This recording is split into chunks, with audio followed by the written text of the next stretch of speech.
बात कर रहे हैं संभववाद के बारे में। इससे पूर्व के जो वीडियो था उसमें आपने नियतिवाद या जो निश्चयवाद है उसके बारे में बात की थी अपन ने। उस वीडियो में अपन ने ये जाना था कि जो प्रकृति है वो बहुत शक्तिशाली है। जो नियतिवाद है उनको मानने वालों का विचार था कि प्रकृति अत्यंत शक्तिशाली है, मानव उसके सामने कौन है। लेकिन जो संभववाद को मानने वाले हैं, संभववाद को मानने वालों का विचार है कि प्रकृति प्रधान नहीं है, मानव प्रधान है, और मानव में भी मानव का जो विवेक है वो अधिक प्रधान है। इसीलिए उन्होंने कहा कि प्रकृति ने वातावरण के समक्ष कुछ संभावनाएं उपलब्ध कराई। किसने संभावनाएं उपलब्ध कराई है? प्रकृति ने। और मानव अपनी आवश्यकता और चॉइस के अनुसार इनका उपयोग करके अपने जीवन को बेहतर बनाता है। यानी प्रकृति केवल संभावनाएं उपलब्ध कराती है, लेकिन उन संभावनाओं का उपयोग करने का काम मानव करता है और उसी के अनुसार अपने जीवन को बेहतर बनाता है। और ये जो संभावना है इनको अधिक ढंग से समझने के लिए उन्होंने यूएसए का उदाहरण दिया कि जो संयुक्त राज्य अमेरिका है, उस संयुक्त राज्य अमेरिका में पहले रेड इंडियन रहते थे। ये रेड इंडियन जब निवास करते थे उस समय भी वहां पर गेहूं, कपास और चकुंदर के उत्पादन की बहुत सी संभावनाएं थी, लेकिन रेड इंडियन इनका उत्पादन नहीं कर पाते थे। लेकिन जैसे ही वहां पर यूरोपीय लोग गए तो उन यूरोपीय लोगों ने गेहूं का भी उत्पादन किया, कपास का भी उत्पादन किया और चकुंदर का भी उत्पादन किया। यानी पर्यावरण में तो पहले से ही संभावनाएं थी, लेकिन मानव अपने विवेक के कारण पहले उपयोग नहीं कर सका। लेकिन उसी वातावरण में जब यूरोपीय लोग गए तो उसने गेहूं का भी उत्पादन किया, कपास का भी उत्पादन किया और चकुंदर का भी उत्पादन किया। तो प्रकृति में किसी प्रकार की कोई शक्ति नहीं है कि वे किस चीज़ का उपयोग करें, किस चीज़ का उपयोग नहीं करें।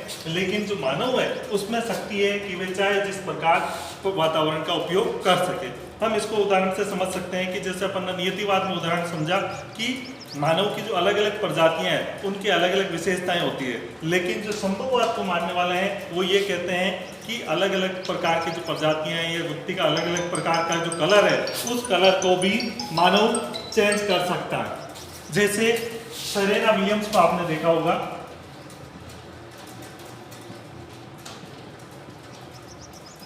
सेरेना विलियम्स है, टेनिस की खिलाड़ी है, एकदम सांवले कलर की है, उसके बाल भी ऊन की तरह गुथे हुए हैं। लेकिन सेरेना विलियम्स है वो चाहे तो अपने इस प्रकार के उत्पाद उपलब्ध हैं, क्रीम उपलब्ध है, पाउडर उपलब्ध है कि वे अपने आप को सानिया मिर्जा की तरह गोरी बना सकती है।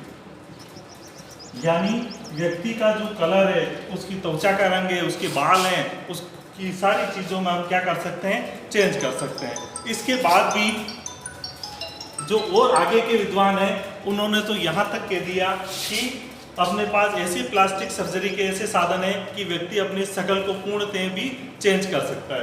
तो इस तरह का जो विचार है वो संभववादी विचारधारा में माना गया है।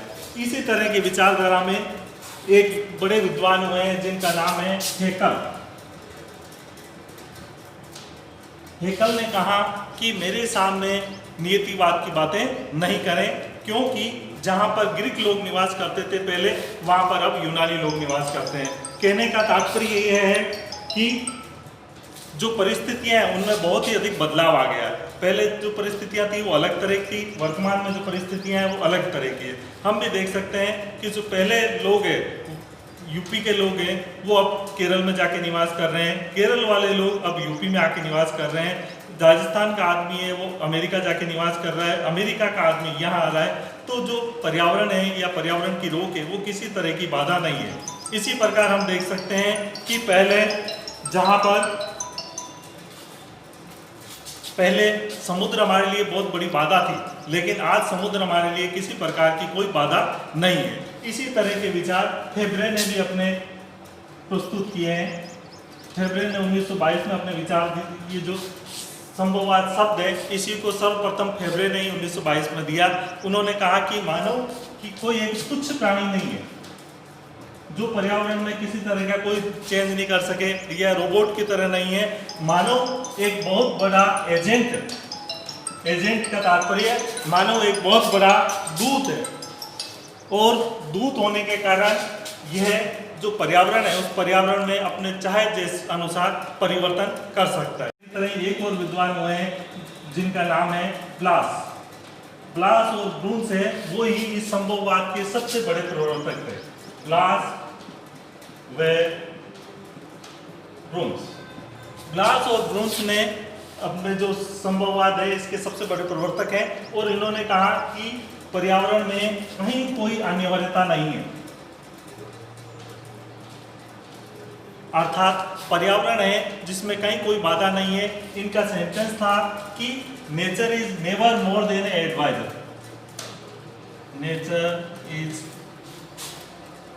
Never more than ADVISOR।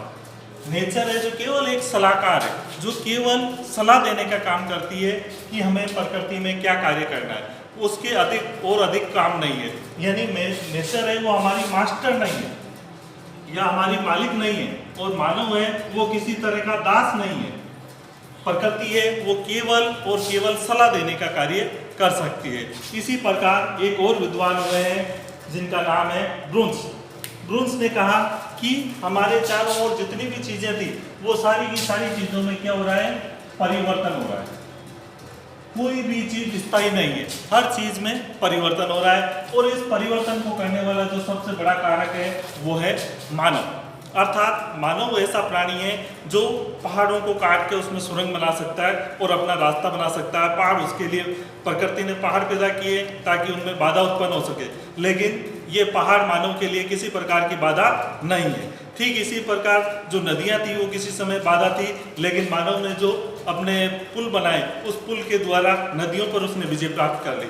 ठीक इसी प्रकार ये जो तापमान है ये हमारे लिए कभी बाधा था कि हम तापमान को कैसे कंट्रोल करें, लेकिन आज जो हम एसी को देखते हैं और हीटर को देखते हैं तो हम जहाँ पर्यावरण कम है उस वातावरण को तापमान को अधिक कर सकते हैं, जहाँ तापमान कम है वहाँ अधिक कर सकते हैं, अधिक तापमान है वहाँ कम कर सकते हैं। अर्थात प्रकृति में हम जब चाहें जैसे चाहें परिवर्तन कर सकते हैं।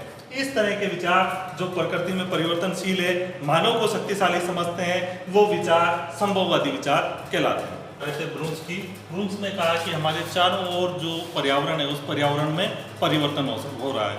जैसे मानव पहले था उसके लिए पहाड़ बाधा थी, नदी बाधा थी, समुद्र पार करना बाधा थी, लेकिन आज आपने कल ही टीवी में देखा होगा कि जो अपने विमान है फ्रांस जो जगह है उससे अपन ने जो फाइटर विमान खरीदे हैं वो फ्रांस से भारत तक पहुँचे, और इसको लाने का जो सिर्फ काम किया है वो भी मानव ने ही किया है। तो मानव इनमें चाहे जिस प्रकार परिवर्तन कर सकता है, यानी पर्यावरण अब मानव के लिए किसी प्रकार की बाधा नहीं है। पर्यावरण केवल एक एनवायरनमेंट उपलब्ध कराता है और मानव इसमें से चयन करने के लिए स्वतंत्र है। पर्यावरण हमें केवल एक चौराहे पे मानव खड़ा रहता है, उस मानव के लिए रास्ते उपलब्ध कराता है। जैसे ये मानव खड़ा है, इस मानव के लिए पर्यावरण ने रास्ते उपलब्ध कराए, लेकिन ये नहीं कहता है कि तुम इस रास्ते पे जाओ या तुम इस रास्ते पे जाओ या आप इस रास्ते पे जाओ। मानव अपने जो रास्ता है उसको चयन करने के लिए स्वयं स्वतंत्र है कि वह किस रास्ते का चयन करे। तो प्रकृति केवल मानव को मार्ग उपलब्ध कराती है, इन मार्गों पर चयन करने का काम मानव स्वयं करता है। प्रकृति नहीं कह सकती कि आप इस पे जाओ या इस पे जाओ या इस पे जाओ या इस पे जाओ। मानव इस सभी में से सभी मार्गों को चयन करने के लिए स्वतंत्र है। मार्ग का यहाँ पर तात्पर्य है संभावनाएं, कि प्रकृति केवल संभावनाएं देती है, मानव इन संभावनाओं में से किसके चयन करना है उसके लिए स्वतंत्र है। ठीक इसी प्रकार के विद्वान ईसा बोमे, डिमांजिया और दूसरे विद्वान भी हुए हैं। उन सभी विद्वानों ने हेटलर, कार्ल सावर, इन सभी ने भी किए हैं, और इन सभी ने ये जो विचार किए हैं उनमें जो सारांश रूप में चीजें आती है वो ये आती है कि कहीं भी कोई अनिवार्यता नहीं है,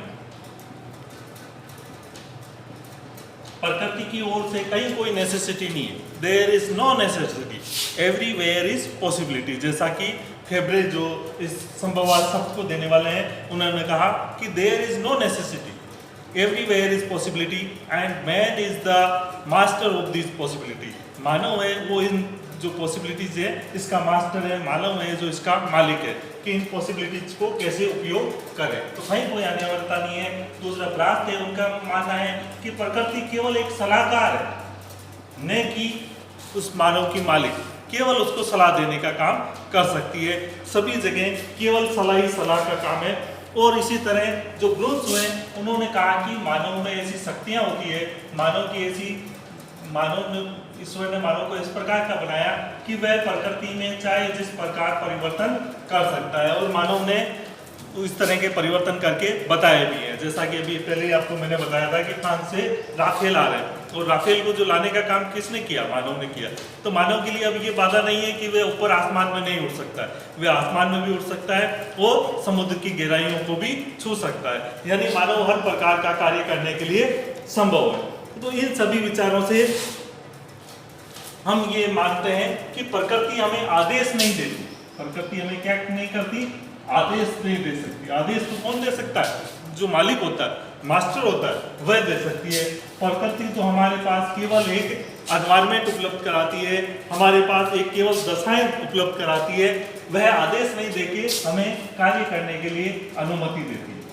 तो ये वास्तव में देखा जाए तो एक जो विचारधारा है, ये इस प्रकार की विचारधारा है जो एक्सप्लोटेटिव थॉट है, यानी जो प्रकृति है उसका शोषण करने वाली विचारधारा है, और मानव को ये कहती है कि मानव इसमें हर प्रकार का परिवर्तन कर सकता है।